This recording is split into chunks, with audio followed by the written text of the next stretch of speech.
This is Gemara Yevamos Daf Yud Gimel. All of the learning should be an incredible Choshidach for Yisrael Chaim and Devoyer Shlomo ben Levi Zahava Oifik Venteli Shema ben Chaya. You shall find this in Vikago in Bikarev as well as Chos for Shlema Shmuel Yosef ben Yeved Shmuel ben Hatila Dantos Yim Mechlester Nechama Basviva Vasheva Figa Baz Ashira Chana Besoich Shar Chayli Yisrael. And again, I open up the Chaylim list. Anyone that would like to renew the names that were there, please just send me an email. And again, an apology due to lack of video on this Shir, Siyata Deshmaya, by tomorrow's Shir. We hope everything should be back up and running. So we're holding on, Daf Yud Gimel Amud Aleph, 5 lines down, in which we quote the Mishnah. The Mishnah taught us, Kizad Poiter Yisrael B'chulu. How do the Chamesh Arayis, the 15 Arayis that we spoke about for the last 12 daf, how do they exempt their tzarais, etc., etc. Menan, immediately, from where do we know this from? Says the Gemara, Rav Yehuda Damar Kra, Litzrar. The Torah says, Litzrar. HaTorah Ribsa, Tzarais, Harbe, many Tzarais, not just one, even the Tzarais, etc. Rav Ashi Amar Svari. So according to Rav Yehuda, we need a pasuk. Rav Ashi says, you don't need a pasuk. It's pashit, it's a svara. Sara, Maitai Masiro. What is the reason why a tzara is forbidden? It's in the place of an erva. Sara nami, b'makom erva kaima. Therefore, there's no need for a pasuk. Just to remind yourself, this really goes back to the Mishnah. Just a quick reminder that you see over here with Reuven and Shimon. Shimon has 2 wives. One of Shimon's wives is Reuven's daughter. And therefore, that wife, of course, Sarah in this picture, cannot marry Reuven. So when Shimon dies and his 2 wives fall to even to his brother Reuven, the first wife, Sarah, cannot marry Reuven. Why not? Because he's his daughter. So not only is Sarah going to be pater, Rivka, that Sarah is as well going to be pater as well. But what happens if they go and they do Yibam to Levi, a different brother? And then again, Levi has another wife. Then if Levi dies, once again, just because Sarah was originally forbidden to Reuven, because the original wife was an erva, was the daughter to one of the brothers, then all the co-wives, etc., are all pater from Yibam and Chalitza. Says the Gemara, we said in the Mishnah that if you sever the tie, that if the woman who was an erva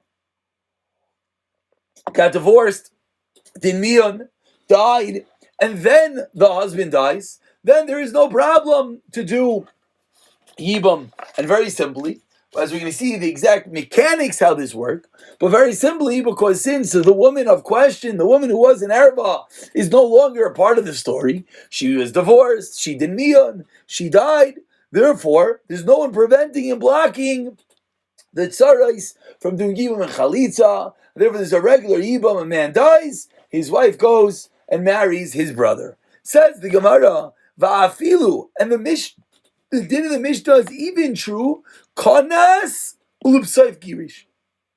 The din of the Mishnah is even true if he married the other wife and then he divorced the erva. So even though at the time of the marriage, and for this we're going to show a picture, that even though at the time of the marriage, let's look at whoever can see the picture, if you can't, you'll try to visualize that Shimon has 2 wives. Again, one of those wives is the daughter of Reuven. So the Mishnah is teaching us, afilu kanas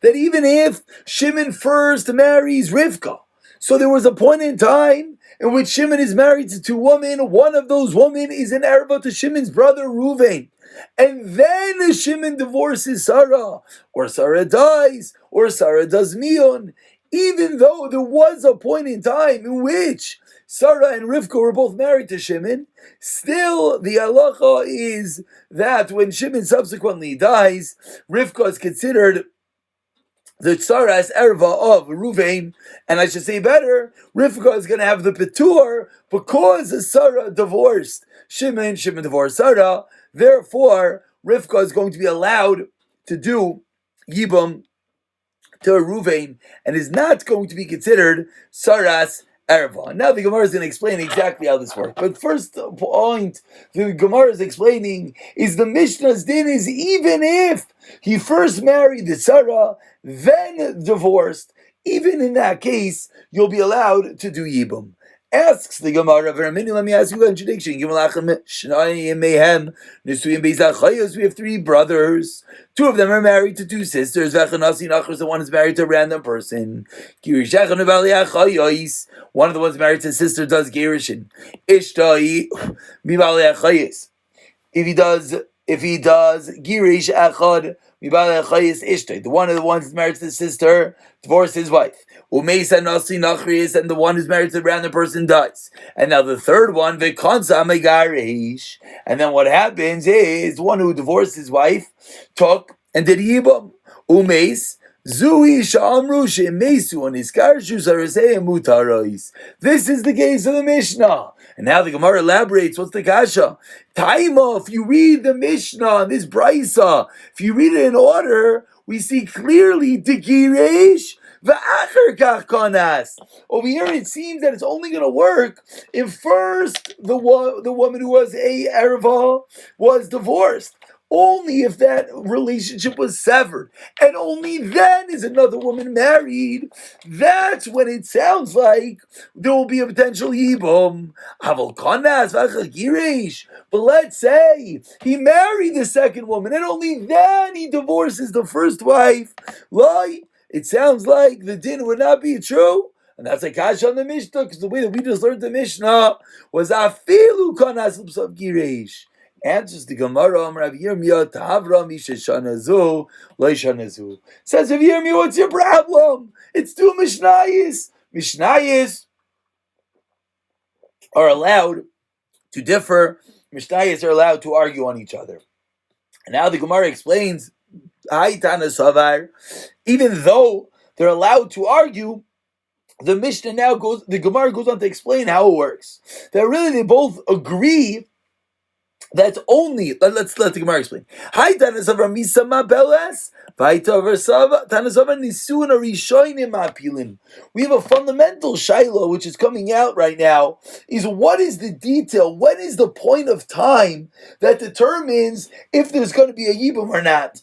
That our Mishnah says the Misa is Mapeles, which perhaps, if we didn't think about anything, probably when we explained it today, we assumed it's Misa. That at the time when the one's wife dies, at that moment we take a snapshot. If at the moment of death, let's look at this picture over here. If at the moment when Shimon dies, is Shimon married to Sarah? The answer is no. I don't care if originally Shimon married Sarah, originally Shimon married Rivka. It's irrelevant.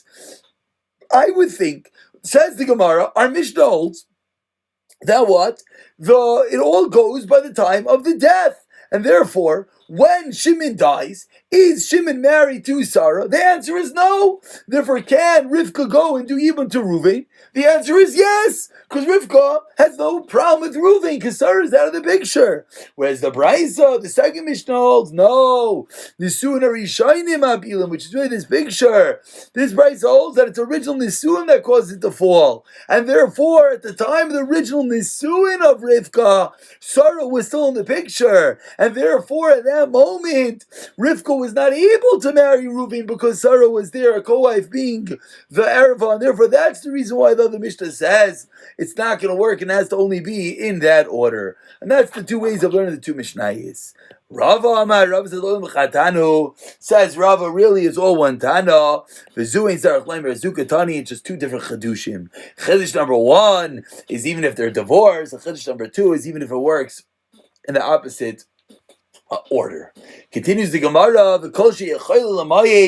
anyone who's able to do miyon but did not do miyon, then you need to do chalitza. A sidebar, din perhaps, that we learned in the Mishnah that whenever there's a kedushin of a ketana being a kedushin derabanan, in that she's able to do miyon, she's able to walk out of the marriage, said the Mishnah, that creates a zika, that creates a connection between the new brother and this woman on a din derabanan level, and therefore it requires that the brother do chalitza. Says the Gemara, 1 second.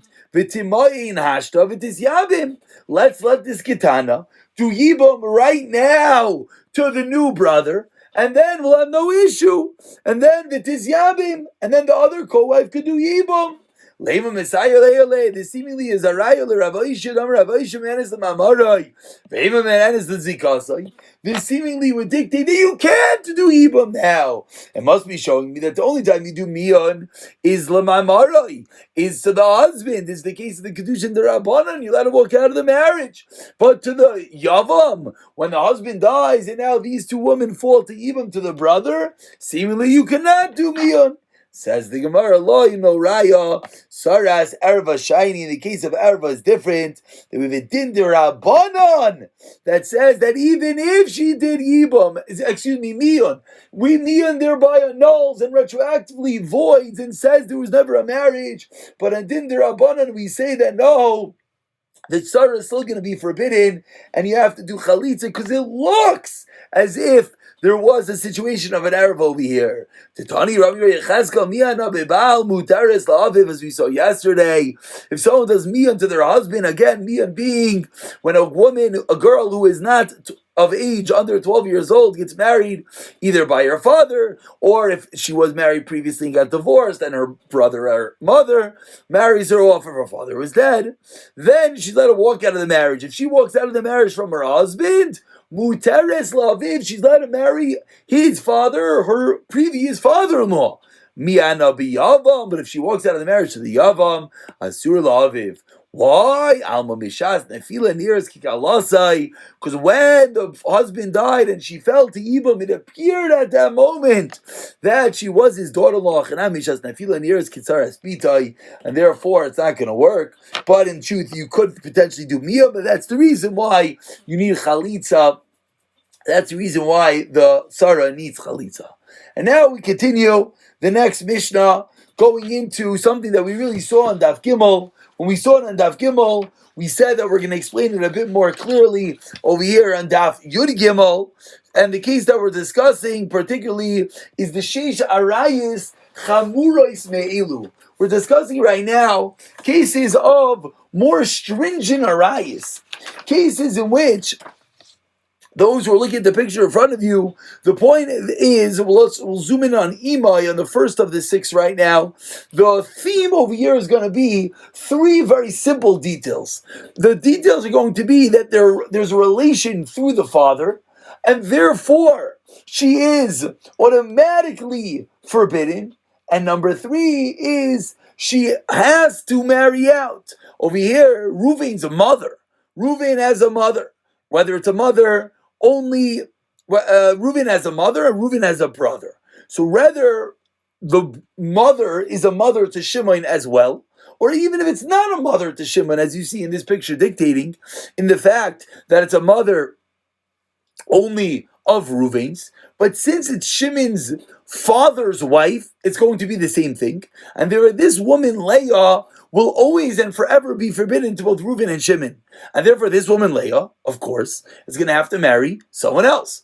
Now when she goes and she marries someone else, if there is a tzara, there's another wife in that story, that other wife will be mutter. Saraisein mutarais to Shimon. The reason being, and again, the lashon of chamurais, the Rishonim explain, is not necessarily a stringency over here. It's just really that it's a different thing. It's not necessarily stringency or not stringency, because it's coming out there's a heter over here, which one might think is a kula, not a chumrah. But the point is that we have a situation of a mother, a woman that's going to end up having to marry elsewhere due to the simple fact that there's a paternal relationship. Therefore, the tzaris will be mutter. Let's just see the picture for Eishes Aviv again. The detail over here continuously being a relationship through the father. Here you have Reuven and Shimon. Leah is going to go marry someone else. We'll call him Gershon.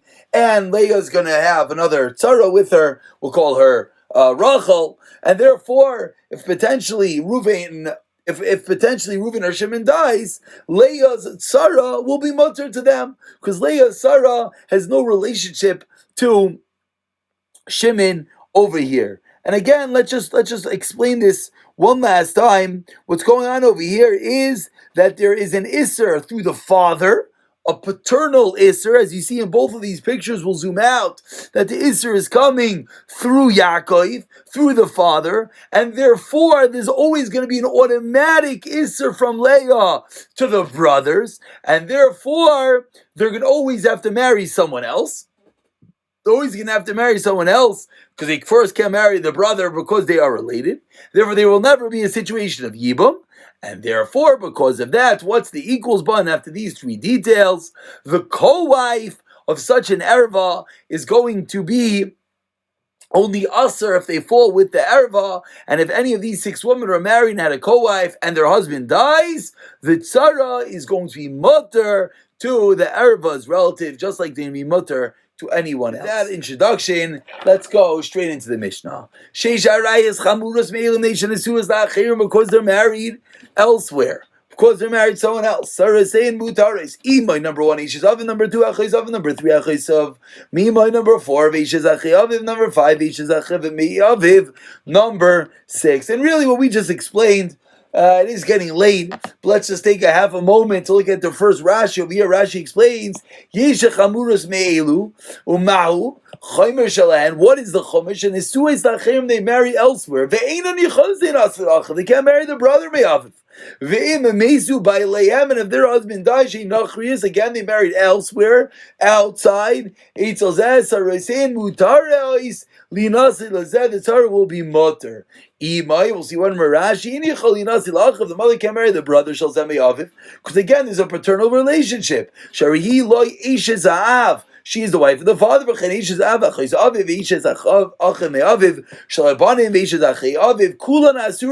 all usher to Shimon. Those are the critical words. Since there's never going to be a potential yibum,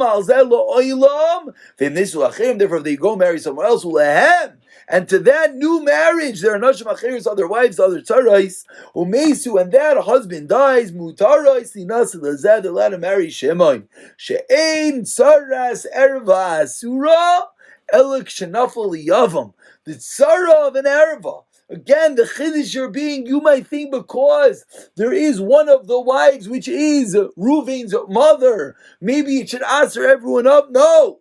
It's only kshenafla liyibam ima erva pa'amachas has to fall to yibam, and in this case, let's go back for one moment. Then in this case, Leah, true, is Reuven's mother, but Leah's married to another guy, John. When John dies, Leah and all the tzarais, there's no situation of yibam over here. There's no relation. So can those tzarais marry Reuven? Of course. Can they marry Shimon? There's no problem. Because they're a tzara of an erva, but not in a situation of yibam.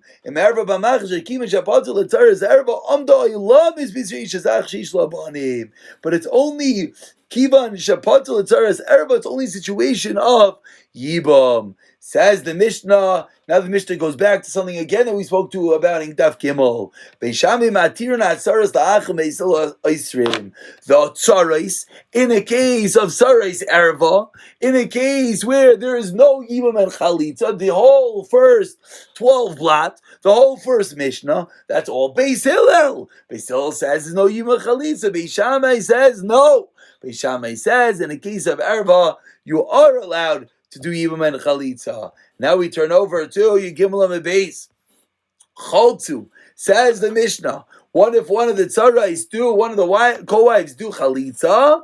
Beis Shammai paislim and akuna. Beis Shammai says it's a good chalitza. You're allowed to do chalitza. Beis Hillel says no problem. You're still kosher likuna because the chalitza was absolutely nothing. Since one of the wives, is an erva. It patters everyone up. They're no sheiches, and therefore they could all. The fact that one did chalitza was absolutely nothing. Therefore, they're still kosher tikuna. Nisyamu, but let's say they did yibam. So now Beis Shammai machshirim. Beis Shammai says everything is still kosher. Why? If they end up becoming divorced, of course, as Rashi points out. But Beis Hillel paislim. Why Beis Hillel paislim now? What's going on? Says Rashi, you know why? Because the Yibum is effectively a bia to someone that's usher to them. Why? Because Beis Hillel says there's no Yibum in Chalitza. Since there's no Yibum in Chalitza, you can't do Yibum. And if you did Yibum, that's called a situation of Zenos. So it says Beis Hillel, the Apostle Tikuna. Afal Pi, if they did Yibum. Afal Pi she'ilu Aisroim, ve'ilu Matirim, ilu Paislim, ve'ilu Machshirim. Says the Mishnah, even though Beis Hillel says it's Aser, and Beis Shammai says it's Mutter, Elu Paislim, Velu Machshirim, and therefore, according to each Shita, there's going to be some people who are kosher or puzzle in their own Shita. Still, Nimnu, Beis Shammai, Melisa, Nasha, Beis Hillel, they were able to marry women from each other, Beis Hillel, Beis Shammai, and their daughters, and they all married each other. Similarly, in which one said something's tar, one said something's tameh. Still, says the Mishnah, they were not chayshish for the shita. They held each other in the highest regard. And Rashi says, of course, they would ask them what the status was, but the din of being that they did not refrain from marrying each other. And that part of the Mishnah, truthfully, we'll get to a little bit later. But now we begin the Gemara. Amar, Rav Shimon Repazi, my time to Beis Shammai, and this really goes into the second part of the Mishnah. The first part of the Mishnah, Shisha Rayis Chamurus Me'ilu, we really dealt with already. Now we go into part two of the Mishnah. What's part two in the Mishnah? Part two of the Mishnah is really the fundamental machlekes Beis Shammai Beis Hillel for the first 12 blot. The Beis Hillel said any situation of erva, if you have someone who's, let's call it bita, as we always said, the daughter, it patters the tzara is from even chalitza. Beis Shammai said no. So what is the reasoning for Beis Shammai? It says in the Torah, chutza. What does it mean, chutza? The outer one. That seemingly shows us that there are those who are inner, those are related. So what do we see? We see we're dealing with a case in which there are two potential women to do even chalitza. One is penimius and one is chitzaina. One is related and one is not related. One is an erva and one is not. And yet, and what does the Torah say? The outer one, the one that's related, should not do even chalitza. But says Beis Shammai, what do you seemingly see? That the other one, the usara who's not related, says Beis Shammai, seemingly are yes allowed to do even chalitza. That's what Beis Shammai argues fundamentally on the entire first 12 blot. And now here it goes. Beis Hillel, mi ba'ilei. What does Beis Hillel do with this pasuk? Mi ba'ilei, Rav Yudah Rav Yudah Rav. How do you know that kedusha does not take effect to the Yevama? Meaning, if someone else, we have a woman waiting to yibam, and some random guy comes along and tries to marry her, how do we know that kedusha does not work? Shenamar lo tiyah she should not be tanish zar. Lo tiyah ba havaya lizar. Beis Hillel learns out that means there should be no havaya. There is no kedusha to azar, to one who is not related. It does not work at all. Beis Shammai retorts and says, "What do I do with this liman? Miksiv lo chutz chutza." Ksiv says Beis Shammai says chutza, which means the outer one. Doesn't mean lo chutz. Doesn't mean if someone else is trying to marry her. It means that if one is related and one is not. Beis Hillel give the chutza. Commander Siv lachutz dami. Says Beis Hillel, no, there's no difference. Chutza and lachutz. How do I know? The Tanakh in a brayso from Nehemiah. Aimer kol David tzvich lamed b'tchilasa hitol hakas of hebes saifa. Says Beis Hillel, fundamentally, we know from Nehemiah that any time a pasuk can have a lamed at the beginning, we throw a hay at the end. Tana very small. Some examples: Ko ilem elima machanayim machanima mitzrayim mitzrayim develozimah Yushalayma medabra. Never says Beis Hillel, I'm not worried, and therefore the fact says lachot or chutza. I learned Beis Hillel says this is talking about a different din. It's talking about the fact that someone outside her, someone not related, cannot marry the Yevama while she is waiting yibum. Beis Shammai, so where does Beis Shammai know this halacha? Where does Beis Shammai know that someone outside cannot marry the Yevama? Says the Gemara, Mele ish zar nafka. No, Beis Shammai says learn out from the lashon of ish zar, a strange man. Beis Hillel nami tevik lum ish zar. So why does Beis Hillel agree? Einach nami. Beisil says, maskim. So chutza lamalis, what do I do with the pasuk chutza? Which Beis Shammai learned that in a situation of erva, only the erva can do yimur chalitza, but the other tzara can yes do yimur chalitza. Le rabbis ha'arusa. Says the Gemara, you know he does with chutza. Chutza comes along. Le rabbis the arusa, like base. Excuse me, that's Beis Shammai. Beisil nami teilim beizar ina chanami. So I do chutza. Chutza says the rabbis are arusa, that an arusa is included in the laws of yibam. That even if someone didn't have nisuin, just irisin is still nichlal in yibam. Ve'edach, what does Beis Shammai say? Mechutza chutza, ve'edach chutza chutza, loy mashma lahu, and that's the machlekes Beis Shammai Beis Hillel, exactly how to darshan up v'psukim. And that's the first way of learning Beis Shammai, the first way of learning why Beis Shammai argues inherently on the Mishnah and holds that even in the case of erva, even if one of the wives is related to the yavam, the other wives are still allowed to do yibam and chalitza. Rav Amar, Tamayu de Beis Shammai, you know the reasoning of Beis Shammai is din is a halal iser. Says Rava, no, much simpler. Says Rava, you know what Beis Shammai says the tzareis are allowed to do yibam and chalitza because one erva, one iser is not falling on another iser. Now says the Gemara, Tinach, that makes sense. If they got married, if the brother who eventually died, you don't marry someone dead. What does this refer to? It refers to if the brother who eventually died married his wife first, and then the other brother married his wife. So therefore, what happened is that the Yevama was originally Aser. Why? Because the regular Ishazach. You're not allowed to marry your brother's wife. And then he got married. Then I understand.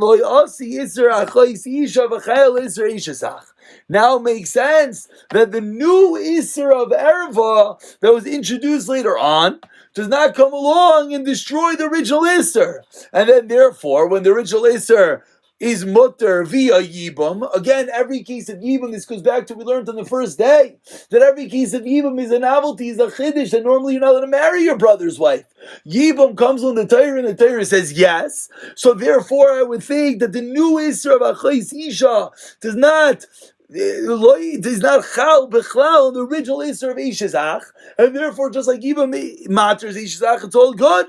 Elanasa Chai, Vachlanasa Meis, let's say the original Isra was there. Achais Isha, Kadim, this Erva comes first. Came to the Asi Isra Ishazav, Chayil Isra Achais Isha, Havle Saras Erva, Shloim Makam Mitzvah. Visharya. That was a teretz. One more time, let's do that correctly. So the Gemara asks, so in this case, the Isser Erva comes first. If the Isser Erva comes first, therefore, Beis Shammai should agree that when the brother dies, the tzara should be forbidden. Answers the Gemara, no. Came to Asi. Isra Isha Zav Chayil Isra Chayis Isha Havlei Tzaras Ever Shloim Makam Mitzvah Visharya. What happens is it comes out that it's going to be like a case that there's no mitzvah, there's no yibam, therefore it's going to be mutter. We're running out of time, but let's just begin the next Gemara. Chaltu, we said in the Mishnah, Beis Shammai Paislim, we did a chalitza pshita, of course, says the Gemara. Fuke, Rav Yochanan ben Nuri, Damar, what does Rav Yochanan ben Nuri hold? Boy, ben Islam Natzar Sheichol Tzlaim Yisabamais. Rav Yochanan ben Nuri wanted to make a takana, and therefore we see from the Mishnah not like this takana of Rav Yochanan ben Nuri that all the tzaris in the case of arayis they should do chalitza, and therefore we see from the Mishnah that no, we paskin kamash on the Beis Hillel machshirin that they're going to be mutter for a kahuna because we do not go with this new takana of Rav Yochanan ben Nuri. Nisyamu Beis Hillel Paislim in the case of if the Sarah did yibam, Beis Shammai says they're kosher, Beis Hillel says they're basal hasu lamali. Tanan Hasam, we learned in our Mishnah, we'll conclude with this, very time appropriate as we just finished Purim.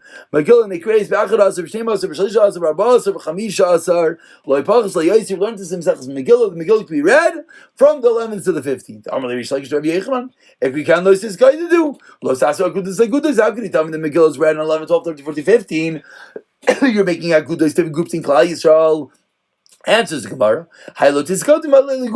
We need it for the pasuk itself. One of those. That's a chabura mace. You come to inflict a wound upon yourself from the mace. That's what the pasuk is teaching us, but not necessarily anything about reading the Megillah. Ask the Gemara and King Lemakro si goy do. My sis goy do. Shma mina lachudasa.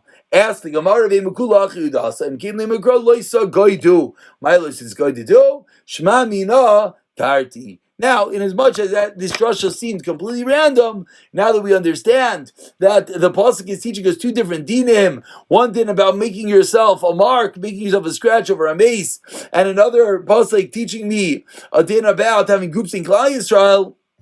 Off of this, we're now going to use this as a question back onto our Mishnah, but we'll pick up from there, Mir Tashem, in the next shiur.